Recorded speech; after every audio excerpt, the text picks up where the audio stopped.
I am shooting more than I have in years. Personal work, travel work, client work. I am picking up my camera more often and my output is higher and greater than it has been in a long time. And that's all because I finally enjoy the camera that I am using.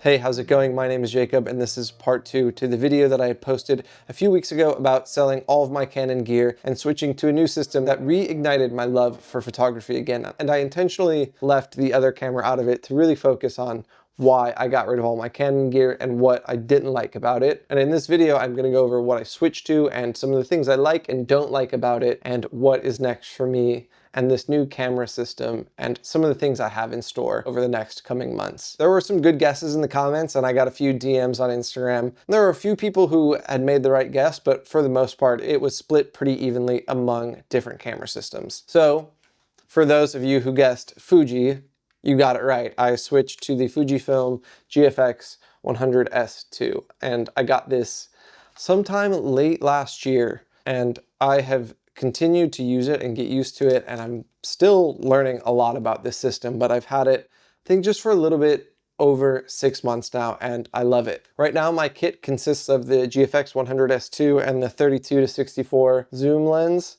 I got this because it was a recommendation from a few friends, and this was the lens I rented when I tried out the camera first, and it felt really comfortable, and it felt like something that I could use in a variety of situations, and I think if I just had one lens, so far, this is the one that I would just keep in my kit. I plan on getting more very soon, which I will talk about at the end of the video, but for now, the 32-64 is the only lens I have in the kit. I have rented a variety of lenses and I'm excited to continue to try out the full lineup of lenses from Fuji, but right now, this is it, and this is really doing me solid. So I use my cameras for a variety of reasons. As a commercial photographer, I use it for all of my client work, including most recently a product launch and lifestyle campaign for a coffee company called Cometeer.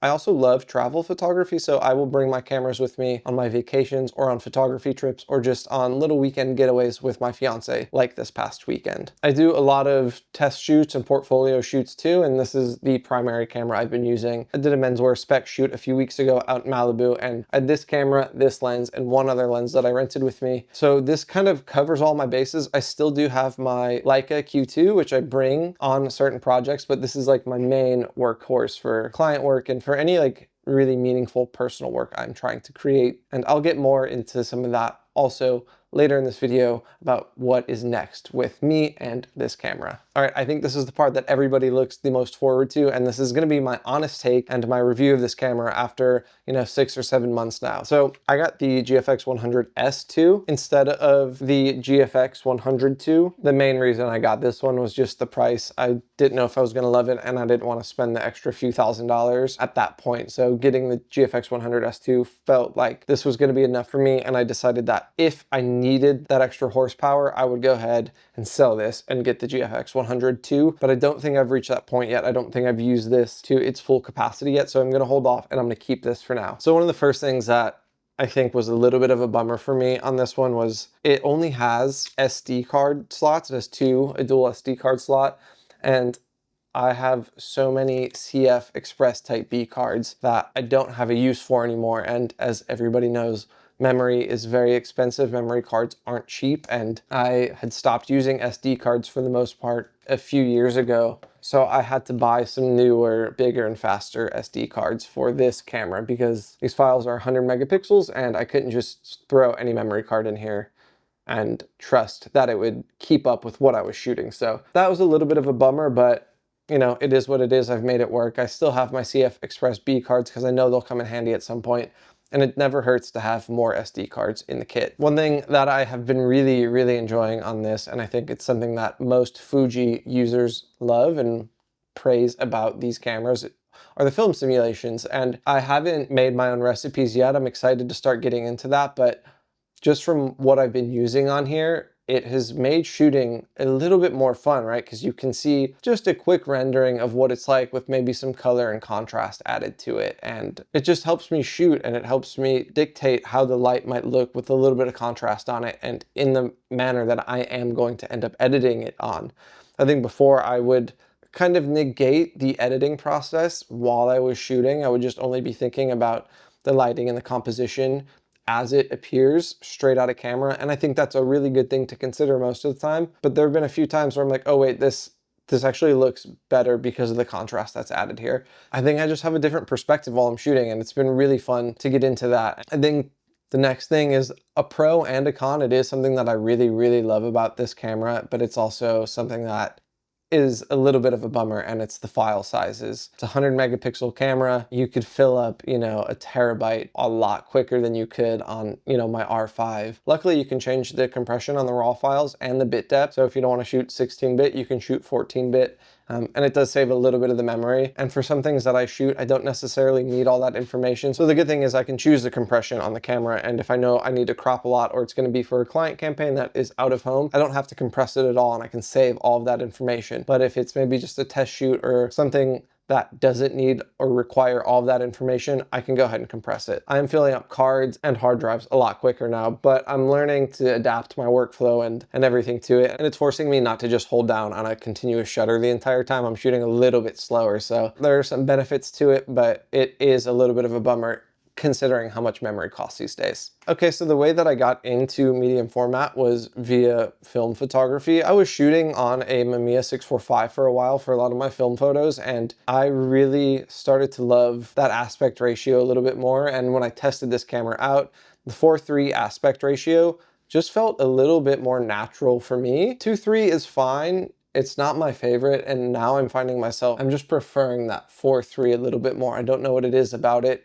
I think 2:3 is good for certain use cases, and I do crop some of the images off of this to a 2:3 when it feels intuitive and when it feels like the photography or the shot needs it. But for the most part, they stay in 4:3, and there's just something about that aspect ratio that I feel a little bit more called to and aligned with. And I think the way that I shoot, it just lends itself to looking a little bit nicer, in my opinion, in 4:3. I think when I had the Canon, I was finding myself cropping out of 2:3 a lot. So just having that while I'm shooting and being able to compose while I'm shooting for 4:3 has just been a nice change of pace for my perspective and my approach into all of my projects. All right, the next con is one that has been really frustrating to deal with. I think especially on client shoots, because it has me fumbling a little bit. And if I'm missing something, if I haven't found out a way to solve this problem, please let me know in the comments if there is a way around this. But on my Canon, when you would plug something onto the hot shoe, whether it would be a speed light or a, you know, ProPhoto transmitter, it would change the exposure preview for you so you could see what you were focusing on, right? Because if you're using flash, what the camera is actually exposing for without the light going off is going to be very dark. The Canon would automatically switch so you could like see what you were shooting and you can focus on your subject.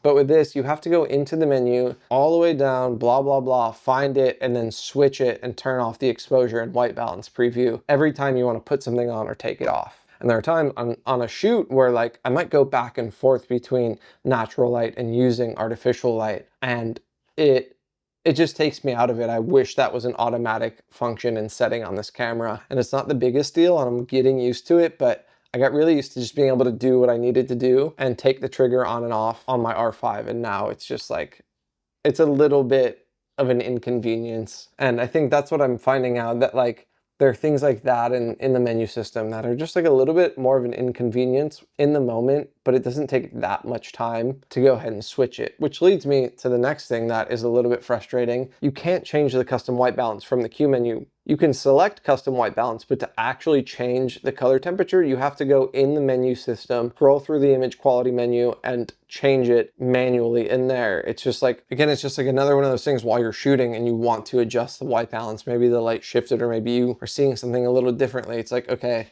I can't just scroll through my quick navigation and change it by like a button and then a dial. You have to like go into the menu, scroll around, look for it, and then change it. Again, not the biggest deal in the world, and most of the time I am just set on one color temperature, but when I need it, it's really frustrating and it takes me out of shooting. And sometimes I forget, because the menu systems are a little clunky, where exactly that sits at. It's not the end of the world, but it is frustrating, and maybe in a future update, they will address some of these really annoying issues. Obviously, there was a little bit of a learning curve switching from Canon to Fuji, and it didn't really take me that long to get used to the button layout, and I actually really love the way this is laid out. Like most cameras these days, there are quite a few options for custom buttons, and that has been fun to play with. But preview screen for all your camera settings, I really do love the layout and the look and feel of that. There's something about that that feels a little bit better than the Canon to me. It's not too different, but I've really grown fond on this. Yeah, like the playback button and the menu button, everything is just really intuitive and right where you need it to be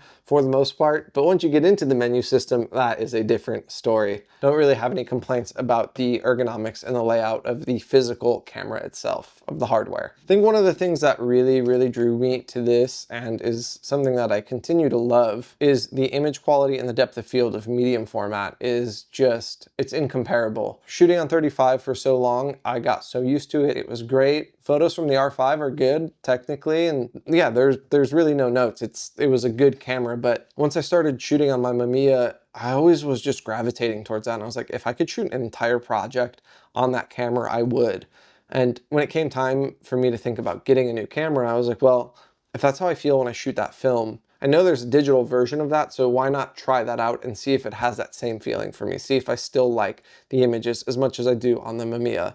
And the first time I shot this, I was like, oh yeah, I feel the same exact way. There's just, obviously there's more to the photo. There is so much more data in there, and the depth is just so much nicer. And I have just loved all of the work that I've created over the last 6 months, more than I have liked really any of my work the past 5 years. I think I can't attribute that all to this camera. I think I've really found my voice and my style and the things that I really like, and I'm trusting myself so much more. So I think a lot of it has to do with that. But this is also a factor in it, and I think those two things contribute to one another and bounce back and forth. I say that to say it's a personal preference, and some people might not notice or care. It depends on the kind of photography you do and how you view things and what you like. I think when I talk about cameras, I always try to tell people, whatever feels right for you is the right answer.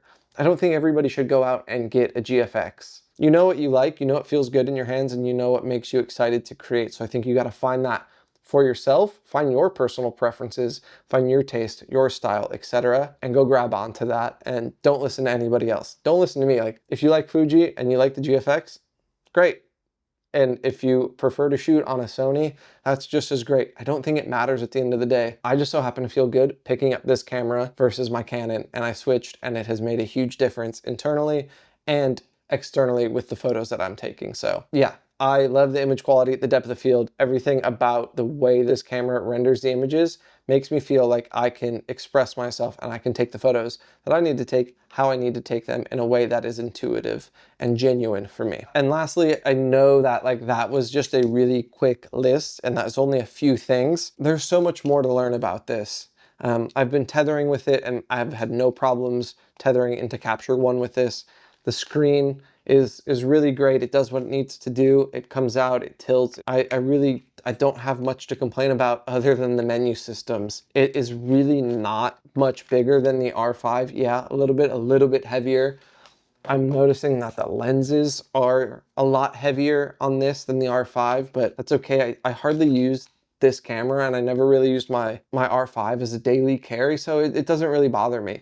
I'm interested to try this as a daily carry at some point, but right now this is not that big of a deal. But these are beefier and heavier, so we'll see how that kind of affects me and my image making over the next couple months to couple years. But I love this camera. It's doing a lot for me, and I'm really excited to keep creating with it. I get so excited to get out and make photos because of this. So what's next is, I know I need to get a few more lenses. I have rented the 110, the 120 macro. I think it was a 20 to 30. It was a very wide angle lens. I rented that the other day to just try that out. And I want to try the 50. The 50 millimeter is kind of the closest thing you can get to like a pancake lens on the GFX, and I think it would be the only way to daily carry this. And I have a trip idea I want to go take, and I want to just bring this with the 50 and maybe my Q2 in case I end up not liking that. I don't really know when or where that trip is going to be, but I'm excited to try out that 50 millimeter. I've really loved the 110. I rented the 110 for this menswear shoot that I mentioned earlier on the coast of Malibu, and I used it a lot more than I thought I was going to. I would put this back on, the 32 to 64. I would shoot a couple frames and I'd be like, I need the 110 back on. It's a little bit faster of an aperture, and I really gravitate towards shooting with a little bit more compression versus shooting really wide, especially portraits. And that lens is just so sharp, and it's so nice. It's pretty big, but I think that is a lens that I do need to add into my kit. The 120 macro, I have rented that numerous times, and I also love that. That one comes with me on all of my product shoots. Most recently, that Cometeer shoot that I did, I had that macro lens on for most of the day, and you know, it performed really well. Having that macro lens in my kit full time, I don't think I'm there yet. I do use it, but I don't think it's something that I'm too eager to add in yet, unless I start shooting a ton of stuff like that and I get sick of renting it, you know, once or twice a month. Then I obviously will buy it. And then I'm gonna rent that 50mm soon and test that out. But other than that, like, I don't feel like I need to own a lot of lenses with this. There have been moments where, you know, I can't get as close as I need to because the minimum focusing distance is a little too far. But I'm like, this is 100 megapixels. I can just crop in a little bit, and there's so much room to crop in. So yeah, I'm gonna keep testing out lenses, and I'll probably make some videos about them as I test them out and give you sort of a field report on how they fare out in the field and in real life scenarios. Again, there's still so much to learn and so much to experience with this. I've only had it for a few months, and I don't really think I could get the full idea of it at least for another 6 to 8 months, if not a whole nother year. So some personal things I'm excited to photograph and I'm excited to use this for. And honestly, I don't think I would have had these ideas if I hadn't started shooting with this camera. First one being like a YouTube photo series where I go into the spaces of craftspeople and makers and artists and have a little sit down conversation with them, and then do a photo shoot, maybe take some environmental portraits and shoot some photos of them working in their space. It's really similar to what I've been doing with Craft, my documentary series, but this is more photography focused. I really love photography. I love printed photography. I think shooting these environmental portraits and telling these stories is something I'm so interested in. And again, I have some travels coming up and some other client work coming up, so I'm gonna try to shoot more behind the scenes and maybe shoot some videos, some full videos from client projects, and give you like a behind the scenes look of what it's like to shoot, you know, maybe say a coffee product launch with the GFX, or what it's like to go on a trip for a week with just the GFX. I might find out after using it in all these different use cases that like I prefer the Leica Q2 over the GFX, or that I want to just shoot film. So there are some real life scenarios that I'm excited to test out with this, but most importantly, I'm excited to keep creating work that fuels me, work that excites me, and work that I could hopefully print out, put into a book, or add to my portfolio, or just continue to share here on YouTube. Again, I know I made a drastic decision of selling all of my Canon equipment and switching, and if you're kind of in that lull and you don't really feel like getting out to create, this might not be the solution. It could be something else. But I think it's always good to just consider, like, are the tools that I have helping me or hurting me? Are they helping me get to where I want to be? Are they helping me get from where I'm at to achieving the goals that I hope to achieve? And for me, I just didn't feel like my R5 was doing that anymore, and I had to switch. If you shot on the GFX, I'd love to know some of your thoughts. If you're curious or have any questions about it, or have some, you know, specific things you want me to answer about this camera, please drop a comment. I would love to have a conversation about it. I would love to answer any questions and chat about this camera or anything else photography or filmmaking related. Yeah, I just want to say thank you again to the people who left comments and made some good guesses and had some conversations with me. There were some really good guesses in there. Yeah, and if you guessed or thought Fuji, good job, I'm proud of you. And if you feel like following along and want to see some more of my photography, my Instagram is linked in the description. And if you want to see some more videos like this, please feel free to subscribe, and I will see you guys in the next video.